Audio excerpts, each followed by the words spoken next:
era of one party dominance. See, in this chapter, we'll basically study about the first elections of India, first time when we hold elections. So, till the last chapter, we saw कि हमारे सामने India जब independent हुआ 3 challenges थे. एक तो हमें हमारे देश को यूनिफाई करना था, एक करके रखना था. दूसरा, हमें डेमोक्रेसी लानी थी. और तीसरा, हमें अपने कंट्री के लिए प्लानिंग करनी थी, उसके डेवलपमेंट के लिए प्लानिंग करनी थी. अब फर्स्ट चैप्टर में हमने देखा कि नेशन यूनिफाई हो गया, हमने स्टेट्स रीऑर्गेनाइजेशन एक्ट लाया, ये लाया वो लाया और नेशन यूनिफाई कर दिया.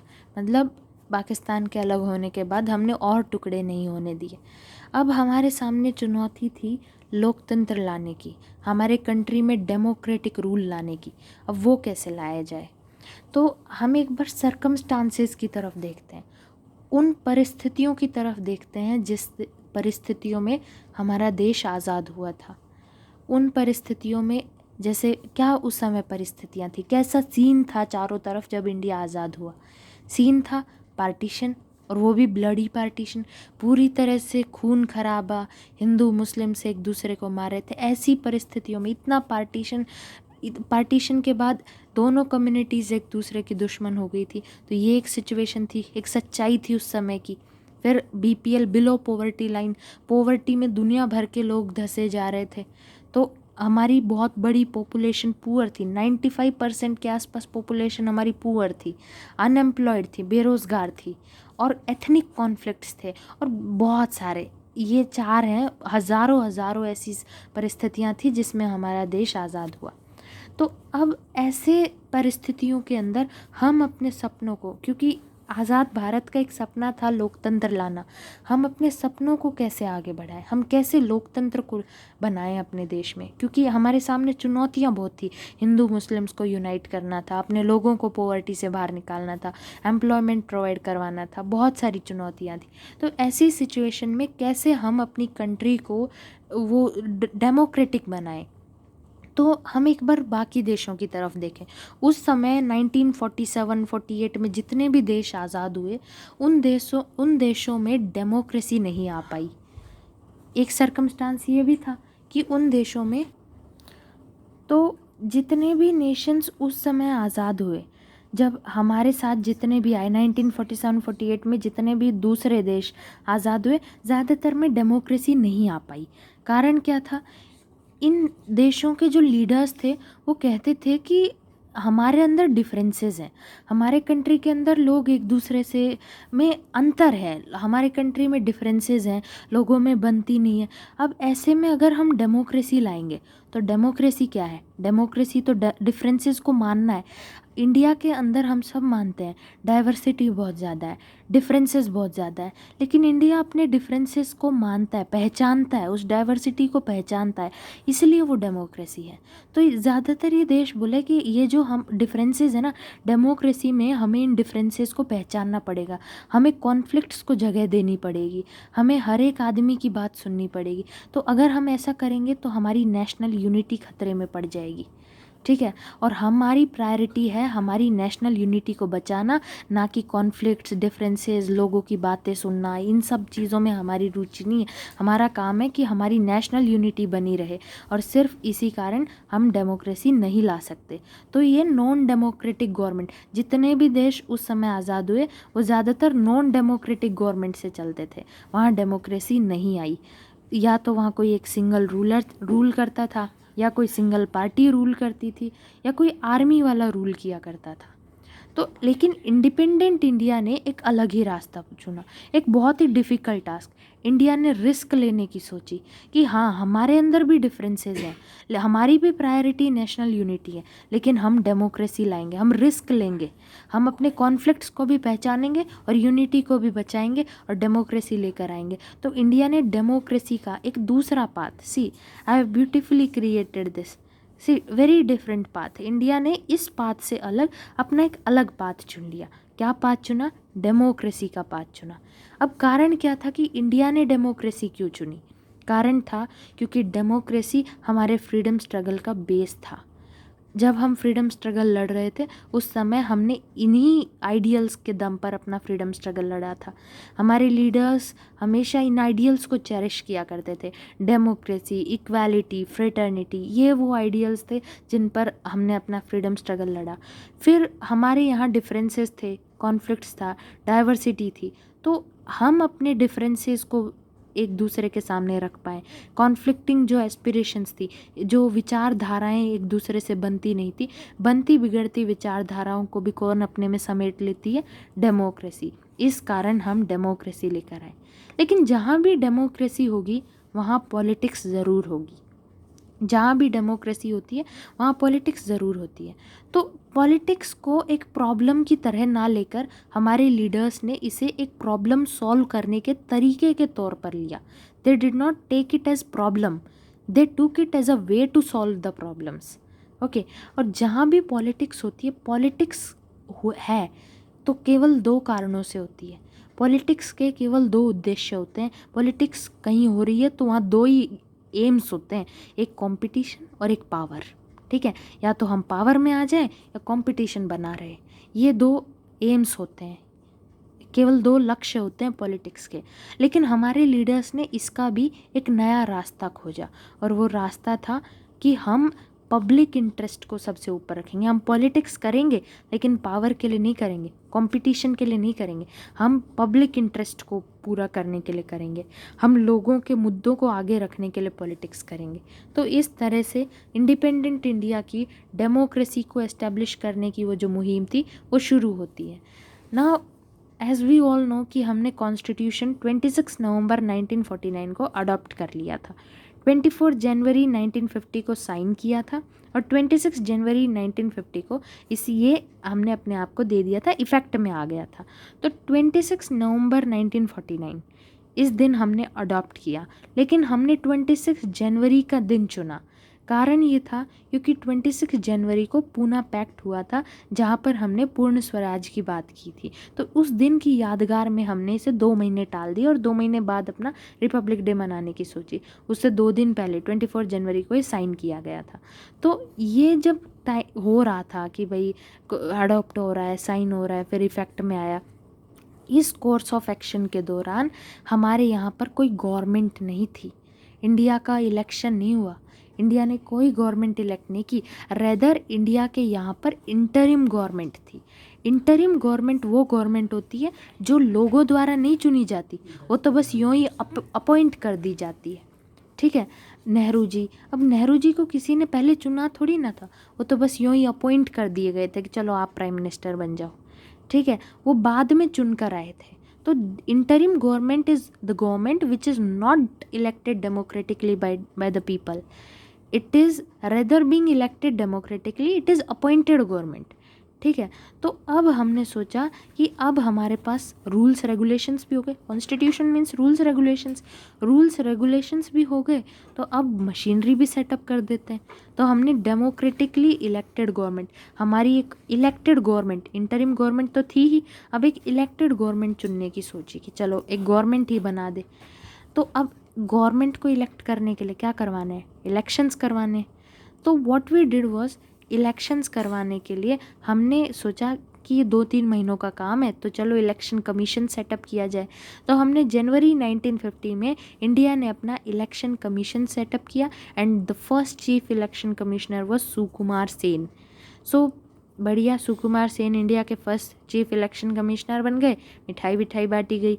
अब द प्रॉब्लम वाज कि इलेक्शंस करवाने।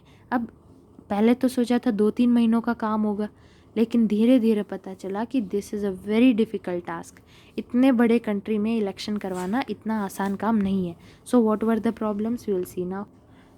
सो जैसे ही सुकुमार सेन इलेक्शन कमिश्नर बने, बढ़िया पहले दिन मिठाई विठाई बांटी होगी, दूसरे दिन जब अपने ऑफिस में गए तब उन्हें पता चला कि इंडिया जैसे बड़े कंट्री के अंदर फ्री और फेयर इलेक्शन करवाना इतना भी आसान नहीं है, जितना सोचा था उतना भी आसान नहीं है। क्या कारण थे? कारण ये थे, सबसे बड़ा कारण था हमारा साइज़, इंडिया का साइज़। इतना बड़ा कंट्री, एक दिन में इलेक्शन तो हो ही नहीं सकते, यहाँ तो पूरे 5 साल इलेक्शन चलते हैं। तो इतने बड़ा साइज़, एक बड़ा कारण ये था। दूसरा कारण था कि अभी भी हमारे स्टेट्स की बाउंड्रीज नहीं बनी थी। 1900 लाइक इन लास्ट चैप्टर नहीं, थर्ड चैप्टर में हमने पढ़ा कि फर्स्ट चैप्टर में ही 1956 के अंदर स्टेट्स रीऑर्गेनाइजेशन एक्ट आया। उसके बाद अब ये तो बातें तो 1950 की हो रही है, तो उस समय ढंग से हमारी बाउंड्रीज भी नहीं बनी थी। तो अच्छे से डीलिमिटेशन का मतलब मेकिंग ऑफ द बाउंड्रीज, तो इलेक्टोरल कॉन्स्टिट्यूएंसीज की बाउंड्रीज भी नहीं बनी थी। और तीसरा इलेक्टोरल रोल्स का मतलब होता है वोटर लिस्ट भी तैयार करनी थी। अब ये जो बाउंड्री बनाना, वोटर लिस्ट बनाना, ये दोनों ही एक बहुत ही टाइम कंज्यूमिंग काम था। क्यों टाइम कंज्यूमिंग? सबसे बड़ा कारण था हमारा साइज। इतने बड़े कंट्री का वोटर लिस्ट बनाना एक दिन में थोड़ी ना हो जाएगा, और बाउंड्रीज बनाना एक दिन में नहीं हो सकता है। चलो इसको छोड़ भी दे तो इलेक्टोरल रोल्स, ये भी एक दिन का काम नहीं है, बहुत लंबा टाइम लगेगा इस काम में भी। तो ये बहुत ही टाइम कंज्यूमिंग काम था। तो और सबसे बड़ी प्रॉब्लम थी इलेक्टोरल लिस्ट को बनाना, वोटर लिस्ट को बनाना एक बहुत बड़ी प्रॉब्लम थी। ठीक है, क्या कारण था? इतनी बड़ी पॉपुलेशन है, 17 करोड़ की जो वोटर्स थे उस समय जब अपन इंडिपेंडेंट हुए, इंडिया में 17 करोड़ वोटर्स थे। तो 17 करोड़ वोटर्स की लिस्ट बनाना कितना बड़ा काम है। 2-3 महीनों में तो इलेक्शन करवाना चाहते थे, तो that was not that easy, इतना आसान भी नहीं होना था। तो बहुत सारी प्रॉब्लम्स आई और आखिर में रिजल्ट क्या निकला? 40 लाख वुमेन रिकॉर्ड ही नहीं हुई, 40 लाख वुमेन का रिकॉर्ड ही नहीं मिला।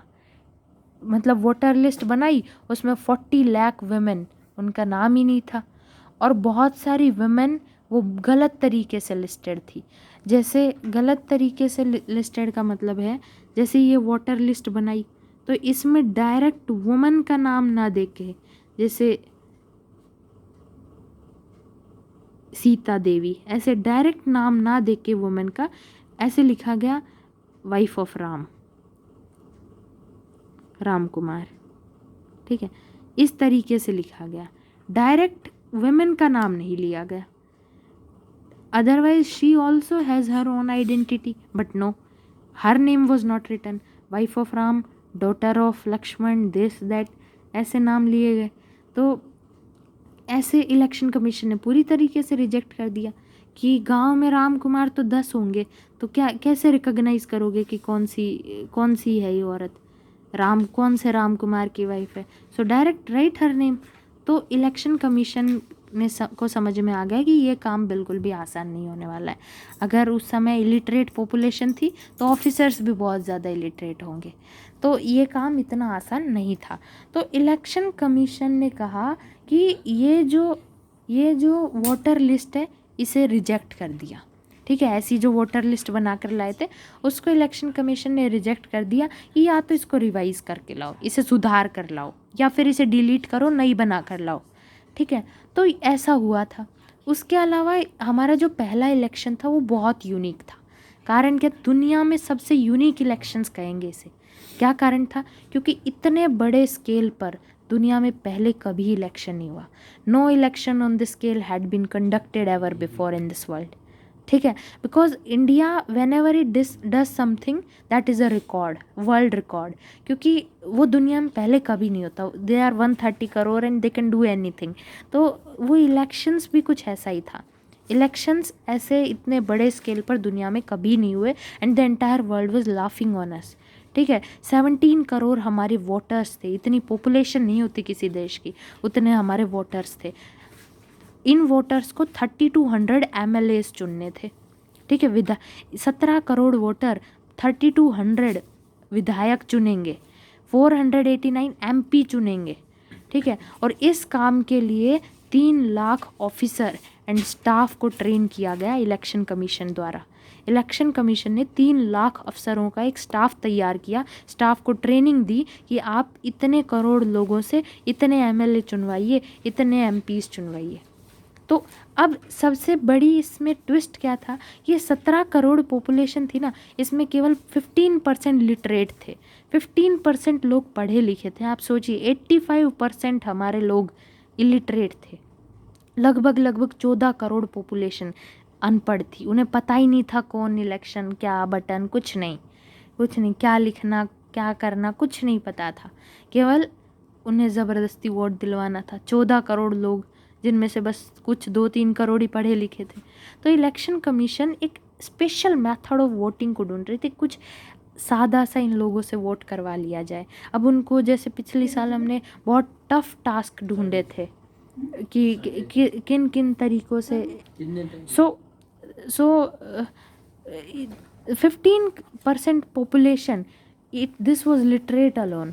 सो इलेक्शन कमीशन एक स्पेशल मेथड को ढूंढ रही थी कि किस तरीके से हम इन लोगों से वोटिंग करवाएं। So this elections they were a test of democracy as well.